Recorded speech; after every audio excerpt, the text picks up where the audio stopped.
Olá, bom dia, sejam bem-vindos. Vamos iniciando a nossa reflexão desta manhã, elevando os nossos pensamentos a Deus, agradecendo a Ele por este dia, por esta oportunidade de estarmos aqui reunidos em nome de Jesus.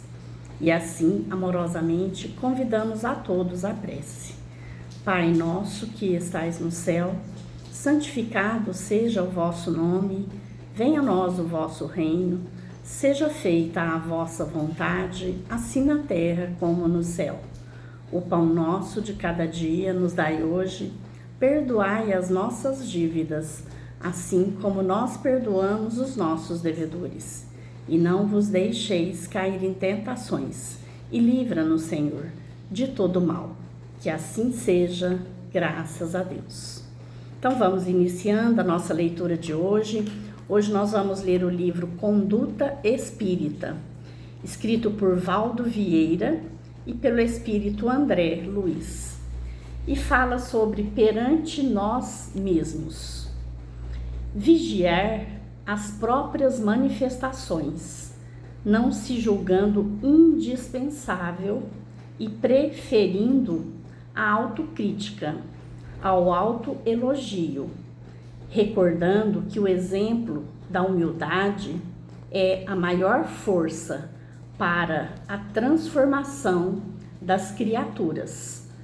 Toda presunção evidencia afastamento do Evangelho.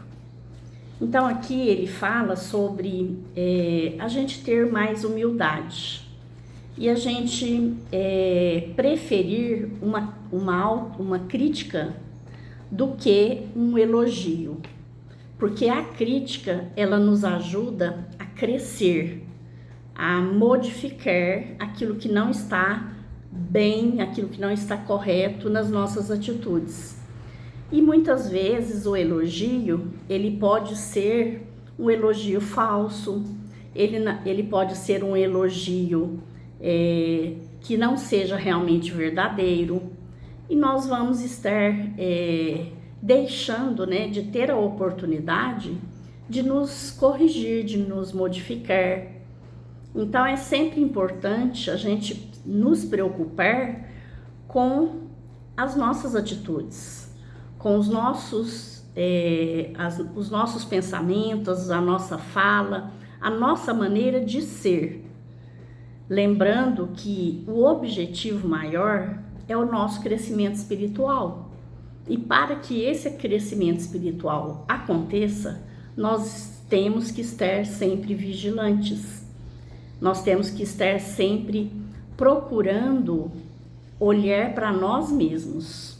E precisamos até agradecer quando a gente recebe uma crítica, E a gente também fazer a nossa autocrítica, A gente olhar para as nossas atitudes, para a nossa fala, para a gente aprender, a corrigir mesmo aquilo que não está de acordo com os ensinamentos de Jesus, aquilo que não está de acordo com o nosso crescimento moral e espiritual.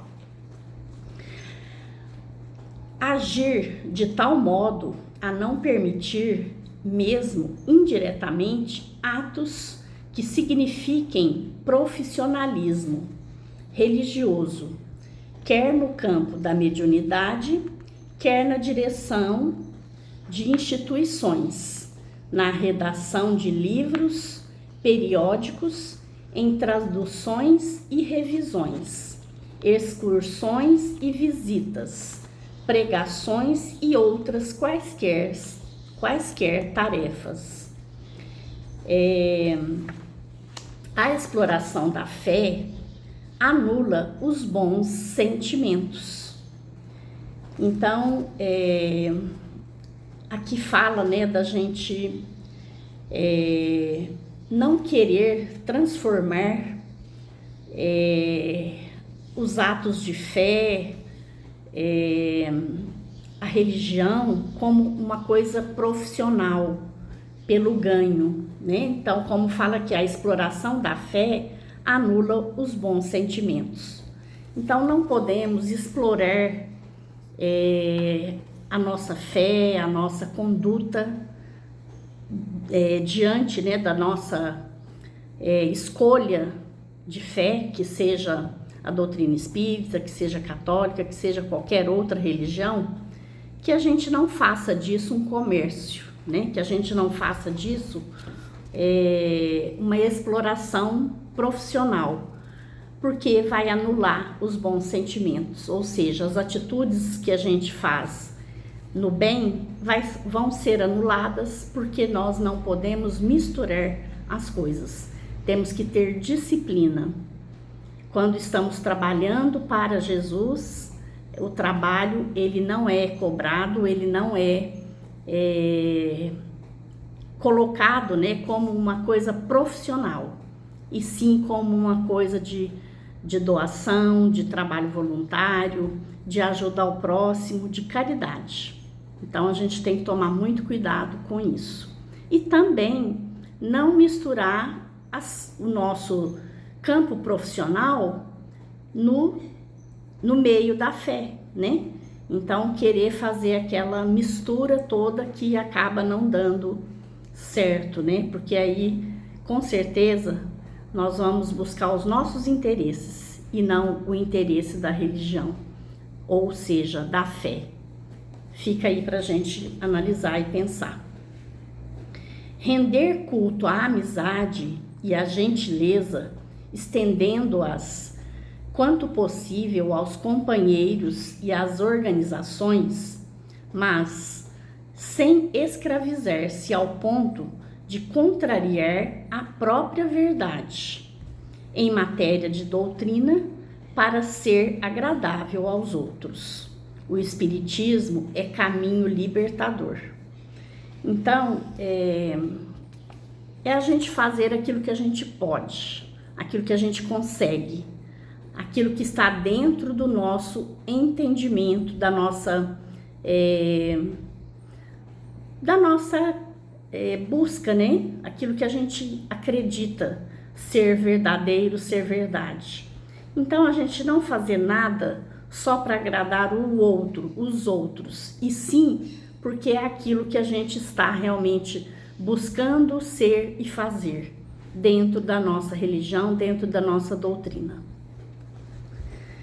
Recusar várias funções simultâneas nos campos social e doutrinário para não se ver na contingência de prejudicar a todas, compreendendo ainda que um pedido de demissão em tarefa espírita quase sempre equivale à ausência lamentável.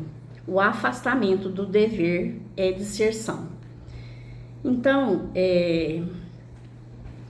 aqui fala, né, para a gente recusar várias funções simultâneas nos campos social e doutrinário, para não se ver na contingência de prejudicar a todas, compreendendo ainda que um pedido de demissão em tarefa espírita quase sempre equivale à ausência lamentável.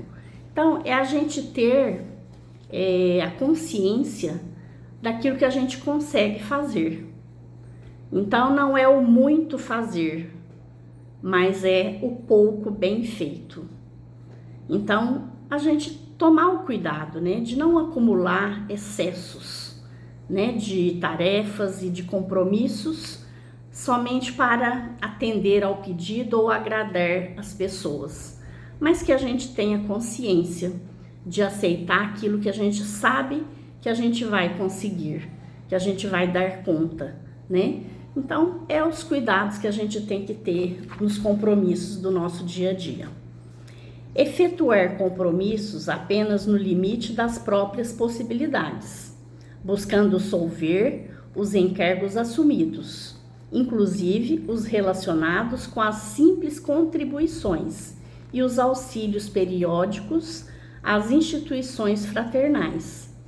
Então, é exatamente isso que a gente acabou de falar. Palavra empenhada, lei no coração. Libertar-se das cadeias mentais oriundas do uso de talismãs e votos pactos e apostas, artifícios e jogos de qualquer natureza, enganosos e prescindíveis. O espírita está informado que o acaso não existe. Então, é a gente se libertar de crenças que não existem, de crenças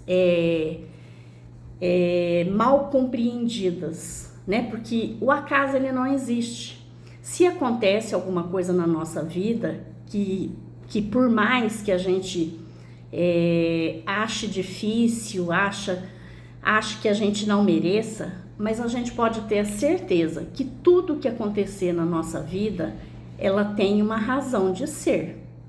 Então, eu posso até não merecer, achar que eu não mereço pelas minhas atitudes do momento, mas a gente não sabe nas outras encarnações qual foi a nossa atitude, qual era a forma que nós agíamos. Então, nada acontece por acaso, isso a gente precisa entender e aceitar tudo aquilo que chega até nós, com resignação, com paciência, com calma e com fé, e com muita oração e evangelho. Esquivar-se do uso de armas homicidas, bem como do hábito de menosprezar o tempo com defesas pessoais, seja qual for o processo em que se exprimam. O servidor fiel da doutrina possui na consciência tranquila a fortaleza inatacável. Ou seja, nós espíritas, nós temos que ter fé, nós temos que ter confiança em Deus. E nós sabemos que a maior proteção é Deus. Então não queremos, né, não vamos querer utilizar, né, por exemplo, armas que pode provocar mortes e pensando na defesa pessoal. Então, cada um tem a sua escolha, mas a doutrina espírita ela nos ensina a ter fé, a ter confiança e a ter os cuidados necessários. E aqui, para finalizar, tem uma fala de Paulo: examinai-vos a vós mesmos. Se permaneceis na fé, provai-vos a vós mesmos. Então, se a gente tiver fé, confiança em Deus, nós temos tudo, nós temos toda a proteção. Se a gente estiver ligado à espiritualidade maior, a Deus, a Jesus, através da oração, através da nossa conduta reta, então nós estamos protegidos, nós estamos sendo acompanhados e auxiliados pela espiritualidade maior. Então, é isso que nós devemos pensar e agir desta forma. Que Jesus abençoe a todos, muita paz e muita luz neste dia. Gratidão.